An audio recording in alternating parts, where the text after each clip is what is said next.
Jamais la nécessité et le devoir de cultiver sa foi ne se sont imposés avec tant d'évidence. Quel est aujourd'hui le point de la doctrine chrétienne qui ne se trouve pas inopinément mis en question, interpellé, invité à un approfondissement?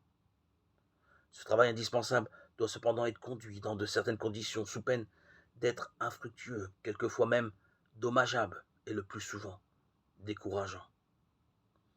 Il me semble donc utile de proposer des rappels ou des remarques. D'abord et par-dessus tout, il nous incombe de nous souvenir sans cesse que la parole de Dieu a besoin de Dieu pour être reçue, interprétée, approfondie. Cela veut dire que la lumière de la foi doit continuer d'éclairer en permanence tout travail.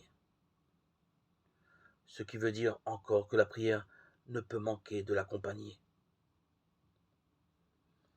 Selon le mot plaisant et judicieux d'un bon maître, nous ne devons pas lire de bons livres, n'en lire que d'excellents. En effet, la surabondance de la production, la séduction des titres ou des recensions constitue l'un des plus grands périls. Il faut donc s'informer auprès d'un homme sûr, choisir, attendre pour n'acheter jamais qu'à bon escient.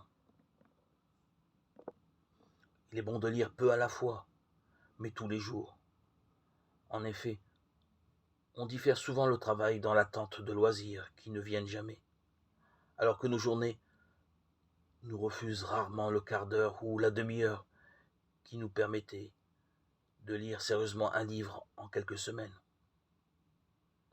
Nous devons aussi avoir le sens des priorités, la culture de base. Ce sont les Écritures saintes qui doivent passer avant tout le reste, ou plutôt l'accompagner sans cesse. Enfin, nous ne devons pas hésiter à relire les ouvrages qui nous ont vraiment beaucoup appris. La mémoire ne retient pas tout du premier coup, et un livre de valeur est pratiquement inépuisable. Chacun d'entre nous doit avoir ses propres classiques.